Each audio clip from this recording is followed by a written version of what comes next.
Greetings. My name is Dr. Waddell Brooks, Sr., your host, and this is Community Focus. Ladies and gentlemen, we have an exemplary person with us this morning, a former attorney, Alice Neff Brown, from here in Lake County and probably Waukegan, Illinois, right? Yes. Yeah. She's going to give us a reflection of our profile of herself. She is a person that you should know, and she's been in the area since, 1969. But she's long retired now, but she has an outstanding career. Good morning, Attorney Brown. Former attorney.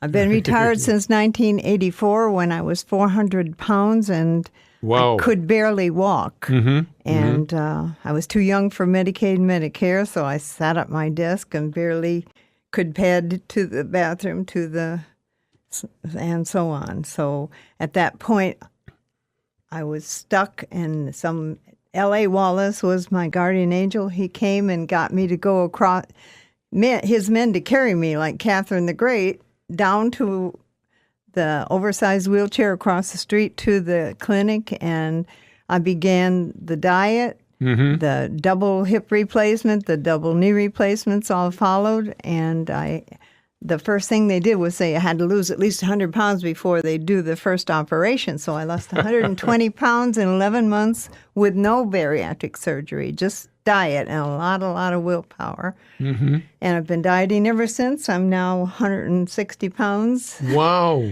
And now, how long have you been in this area? My second husband and I were married at Trinity AME Church in south of Waukegan by Reverend Wright on December 2nd, 1969. He had been born and raised in Milwaukee and always from Wisconsin. Okay. And I was born in Clinton, Iowa in 1936, and then raised in Moline all of my life on the chicken farm with my dad. And then I went to college at 17. He gave me a Smith Corona portable manual typewriter for graduation and said, now get yourself a husband to support you like your mother did. So I put myself through college. I had 2 scholarships. I worked 40 hours a week plus 3 or 4 other part-time jobs at the dorm at first. Anyway, I graduated in June of 58 with a BA. I had changed from pre-math teaching. I was going to be a math teacher because I took all the math in high school, and all the Latin too. But anyway, I switched to pre-law in my second sophomore year, and well, I know I could go along with you to see you had a Smith Corona typewriter, but my first typewriter was a Royal. Okay. And I still have it, and although I have the computer, but I still use the Royal. And you are a June 58 graduate? June 58 for my Bachelor of Arts degree, and then my law degree, I went 2 years and some summer at U of I, and then I got married and transferred to Northwestern University School of Law on Chicago Avenue in Chicago. Okay. But we moved to 5135 South Kenwood, right there in Hyde Park, a block from Obama's house. And for a year, I had to take the L and the bus and whatever to get all the way up to Chicago Avenue. But anyway, I finished my law at Northwestern, transferred my 22 and a half credits down to U of I and got my LLB in January of 61. I took the bar exam in March, and I was 3 months pregnant, and I was so sick I was going out every day in 2 hours instead of 3, morning and afternoon, and they wondered what I was doing. But anyway, I passed it the first time. 3 months later, I'm very pregnant and sworn in down in Springfield. And Clell Woods said, congratulations to both of you. Then I practiced 5 years in Chicago, 5 years in Milwaukee, and then I landed in Waukegan in 1969 after I got my divorce about a year before that from my first husband. What type of practice were you in? Well, in Chicago, I started out, my first 2 years, I wrote tax books and pension plan guides, and then I was pregnant and stopped and had my second daughter. Okay. Then I went to work for Benefit Trust Life Insurance Company for the next 3 years, and I managed their litigation portfolio in 50 states. And then my husband, Steve Neff, got transferred to Milwaukee because he was an electrical engineer. He worked for GE X-ray 5 years in Chicago, and then they sent him to Milwaukee. And, of course, in those days, the wife just went along. But they wouldn't give me 5 years reciprocity. I assured them I was riding wheels all the way to the hospital to have my 2 daughters, but they said, oh, my goodness, you've only practiced law for 4 years and 8 months. So in Wisconsin, I had to sit for the bar, which they give only once a year, because I couldn't get reciprocity. And in Wisconsin, all the Wisconsin lawyers, all they got to do is go to either Marquette or UW in Madison, and even if they're plunking, I mean, just barely on the 71 thing, like Alan Eisenberg, that I worked for his dad, and my first job there, they just are automatically notaries, automatically lawyers, and everybody else who comes from Harvard and Yale and whatever has to sit for the bar. So I'm sitting at the bar, 5 years stale.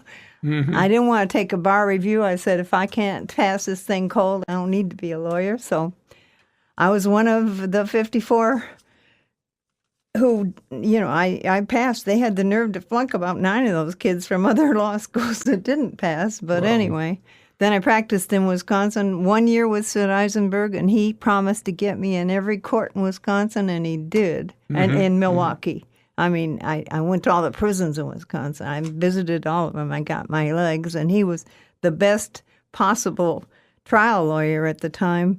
He only had like 6 people in his firm, but he was very, very busy. He did the PIs himself. His second wife did the divorces, and then I did everything. His son came in and did the criminal work.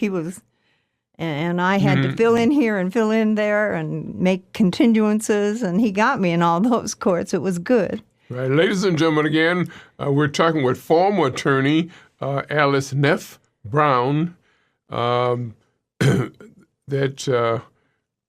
we encourage her to come down to the studio and talk about her life history. Of course, it's pretty difficult to talk about her life history in 30 minutes, but we want to give you just a glimpse of the work that she's been doing.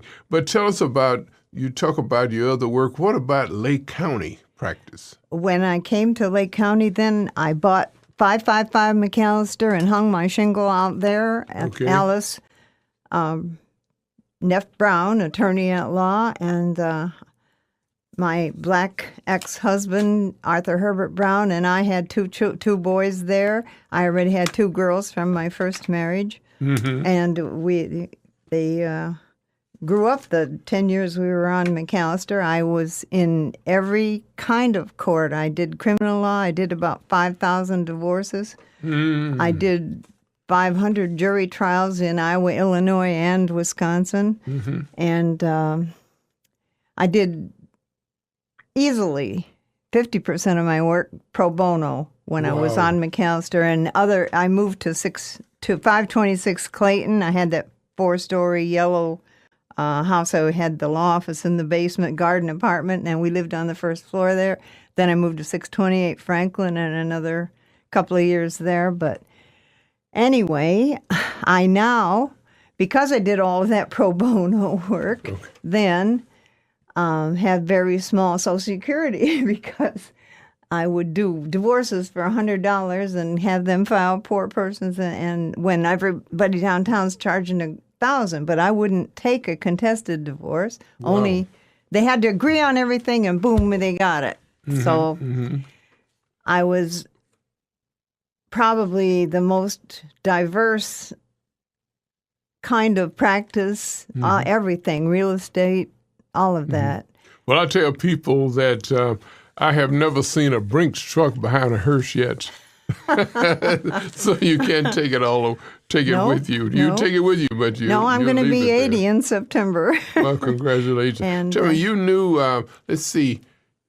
you mentioned about Clayton. You knew John Jonum then, huh? Attorney John Jonum. I met him when he got out of law school in 1994. Because he's on Clayton now, too. Yeah, he's Clayton, across the street from where I had my office years ago. Attorney, I should say a former attorney, you would be to emphasize that. Brown, how did you happen to land on McAllister? Well, because we were married a few blocks from there in my church. I was raised up a Methodist. My father was a Jew. Oh. My mother was Scotch, Irish, Lutheran, and they split the difference and raised me as a Methodist. And so I got married in the Methodist church that was nearest, and that's where it was centrally located, so my kids could go to Happy Day Nursery School that Mrs. Thomas did at that time, and so on. It worked out for us for those 10 years. I guess I was leaning on Waukegan. How'd you get to Waukegan? I just literally threw a dart at the map and picked someplace in between Milwaukee and Chicago because I still had to phase out my cases in Milwaukee. Okay. I was a sole practitioner for the last 3 years I was in Milwaukee. Okay. Again, too, there was a glass ceiling for women in the law profession. I know Adeline Jill Karras used to talk about that all the time, Oh, yes. But tell us about, do you experience a glass ceiling? Of course. Adeline would have the Lady Lawyers Luncheon at the country club there on Sheridan Road, and she would pay for the champagne, and I was a teetotaler, so I was able to watch everybody that was, they had about 43 women from all over the county, but not very few in court. There were maybe 4 or 5 in court. So I found being my own boss gave me more freedom.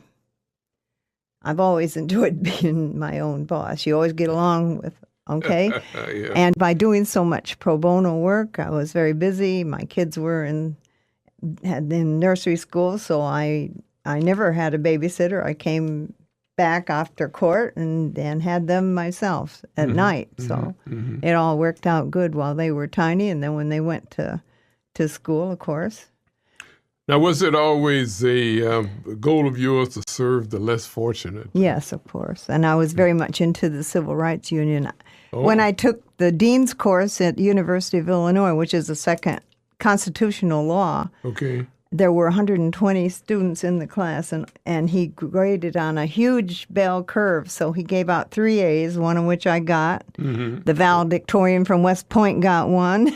Okay. And he was 26 years old, though, and being supported by his wife. I'm supporting myself. Okay. But anyway, the dean was very good to me. He gave me the law school scholarship, and I had to maintain a B average, so I got a few other A's, which are also rare at University of Illinois. The bell curve is such that of those 120 starting students, only 75 graduated. Wow. And I was one of 4 women in all 3 years there, wow. And 400 men. So the ratio was great. Well, why do you think it's such a problem? Because it's probably greatly improved now, though, right? Well, when we got to Waukegan, the riots of 67 rather were over, and so 69 it was still very progressive for me to marry a black man in 1969, and my kids had sort of a tough time throughout all of their school. That was the Mayor Sabanjan era, too, right? Yes, that was the first Mayor Sabanjan. And in fact, my home on McAllister was kitty corner from his old home, and Johnny Huey lived in that home. I didn't even know he was supposed to be head of all the gambling and prostitution in Waukegan, because he's sitting up in church with his wife every week. We went, at first every week. Right.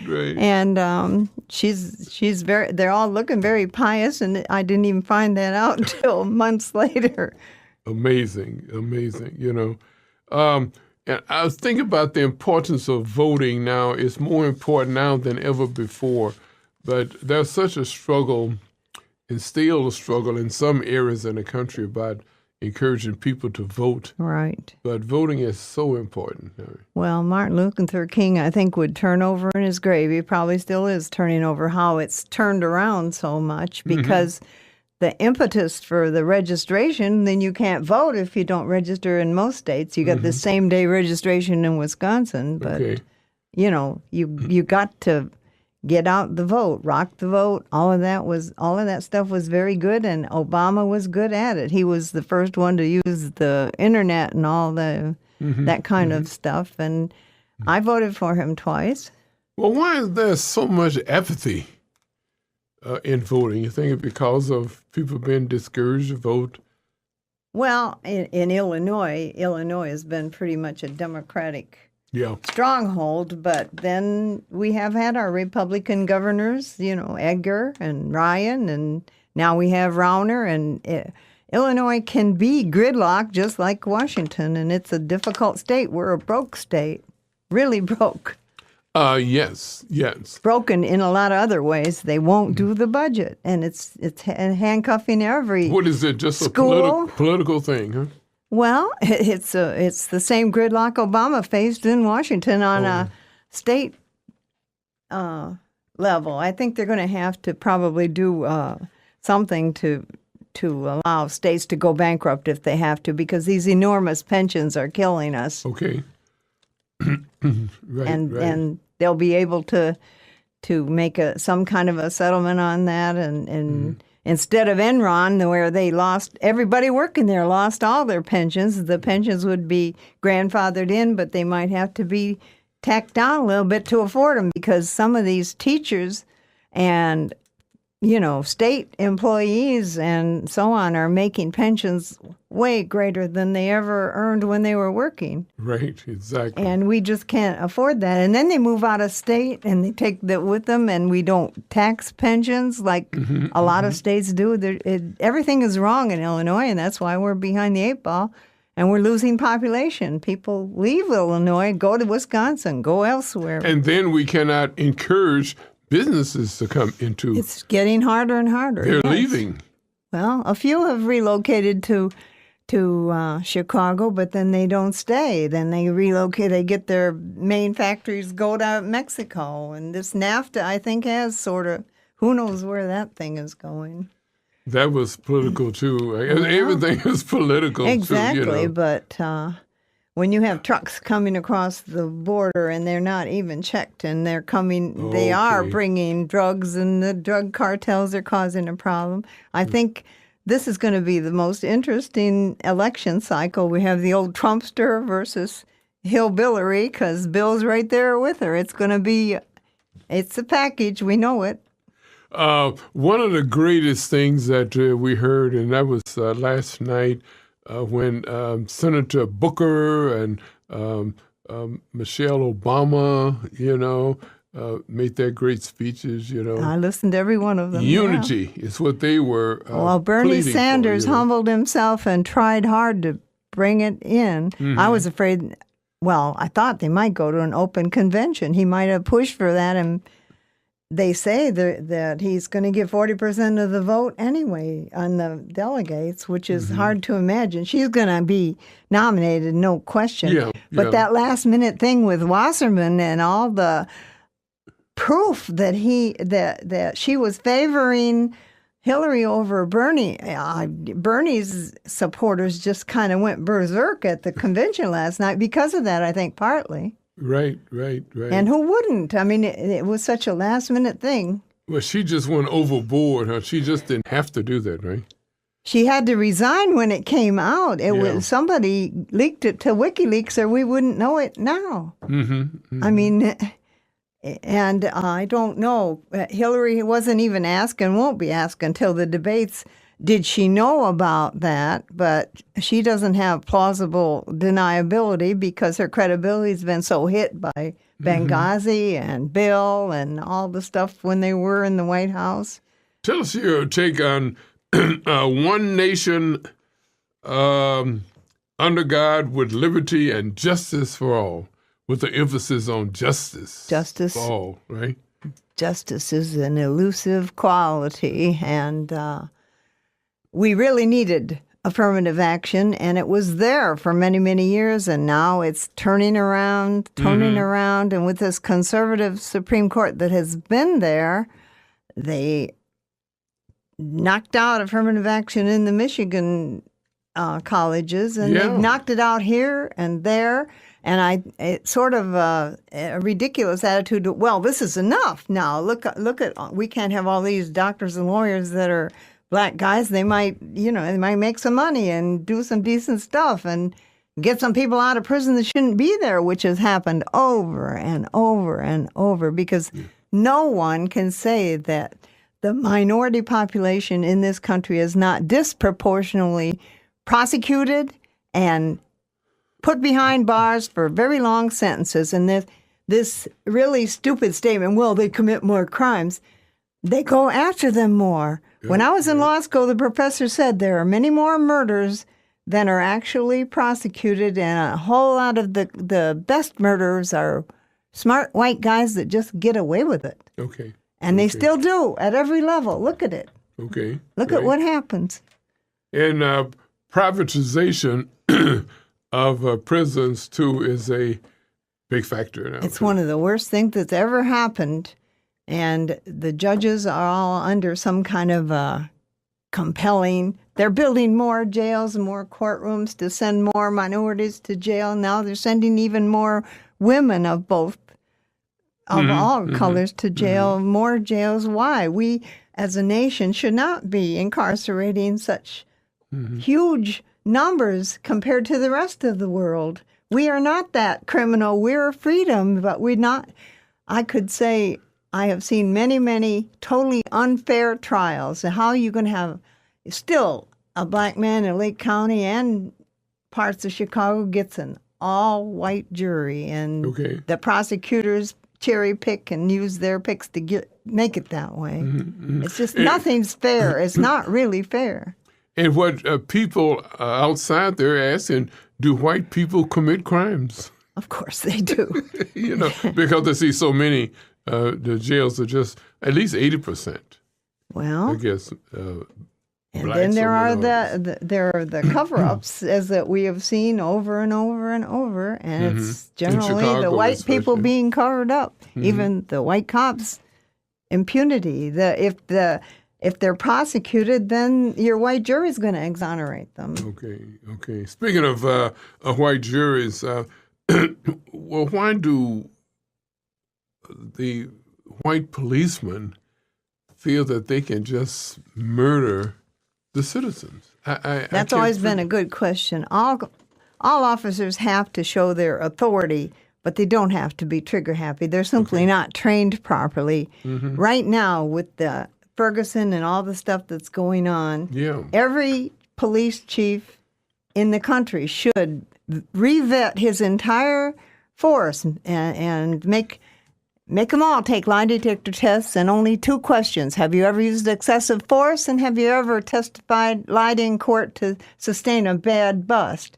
And if they can't pass that, they should be put on probation if they tell the truth and say, well, yes, then maybe they can be retrained. But if they insist they never did and it's proven, then cops take lie detector tests for truth. Because the only reason they're not allowed in courts is they'd put all the system out of work. You wouldn't need a judge to decide. You wouldn't need a jury to decide. You would just do lie detector. They don't want to put themselves out of work. They're making very good salaries at all levels. Illinois pays judges 3rd highest judges in the country, and we're the 4th brokest state. Wow. Yeah. Wow. Well, this what happened with Johnny Cochran in the O.J. Simpson case, it was not whether he was guilty or not guilty, but was the trial that the policeman was so corrupt. Well, and so that's what Johnny Cochran leaned on that. Well, that's really the hoist on their own petard thing. When the cop was caught saying the word nigger, and said he never had, that was patent perjury. Okay. But the blood that he supposedly found had EDT in it, which proved it had to come from OJ after they took a sample in the jail, preserved it, and went out and splashed it where he wanted it to appear. So he was planting evidence, much like this Wisconsin cop just got caught doing in a capital case. How can you plant evidence in a capital case? Okay. And the problem with cops, all these people being exonerated now after years in prison, someone planted evidence or went with it and didn't get the real people. That's the sad part. The real crook gets away if you plant and frame the wrong guy. Ladies and gentlemen, again, we're talking with former attorney Alice Neff Brown. Has been retired for, I don't know, probably since 1984. Since over 40 years. She's reflecting back on her career, and I'm wondering, Attorney Neff, what is new on the horizon? Do you see a plan to continue to do pro bono work, or just what are your ultimate My goals? pro bono, thank God, is a Christian outreach, and pro bono just means for the good. I'm doing no legal work at all. I have 2 typewriters, 1 manual and a couple of electric typewriters and a couple of, maybe a computer. I'm not computer literate. I'm a Luddite. I don't like computers. Okay. But they're there, and if people want to come and take the built-in forms, require a typewriter or handwritten, and they're much more legible if they type them themselves. Mm-hmm. I would just... They get the forms for free at the courthouse, and they've got a pro bono center at the law library, but it's usually pretty crowded and busy. So that, and I will have a rack of very cheap or free clothes for the community, and I've always, given away things wherever I was located, artwork, books, book exchanges. Mm-hmm. Mm-hmm. And I have a youth chess group I have every Saturday at 11 o'clock. So you're still active in the community, helping people? Yes. I think that's the salvation for the young people. If they learn to play chess before they're 12, something happens in your brain. You have to learn a foreign language. You have to get a musical instrument. You learn chess, and you're set for life on the good part. Something closes in your brain after that, and it's hard to learn a foreign language if you're more than 12. There's something about chess. Chess. Well, you think ahead. It teaches you to think ahead. Okay. I think every detention center in Chicago and all the in-school suspensions, they should give everybody chess sets and let them do that. Just because you mentioned about suspensions and dropouts and so forth, if a child is about 3rd grade, and especially 5th grade, if they haven't learned how to read and write and think and so forth, they're gonna get progressively work. Each grade will get further behind, and by the time they get in high school, they're gonna get discouraged and drop out. Exactly. And do things in the community that cause them to be incarcerated. But I think the Head Start programs and get them into education very early is a good thing. And they begin to like to color, like to learn to read, and their mothers read to them like they always, a mother should read to the child. That's how they learn. Mm-hmm. You get half your education at home, and if it's not there, you're losing out. And that's why so many of the minority community are behind, but the preschool helps get a bump on that. And I think the next generation, they're already got computers. They're going to be way ahead of us, way ahead of us, brighter, all of them. Former attorney Alice Neff Brown, we're greatly encouraged that you've taken time from your busy schedule to be with us on Community Focus to let Lake County know who you are. And Lake County, as you know, is approximately 750,000 people and one of the wealthiest counties in the country. Right. And except for Waukegan and North Chicago. Okay. And a minister recently told me that when Satan was thrown out of heaven, Lucifer fell on Waukegan and rolled over on North Chicago. And it just seems like it. And it continues to be a semi-depressed area in both. Ladies and gentlemen, this has been Community Focus. My name is Dr. Waddell Brooks Sr., your host.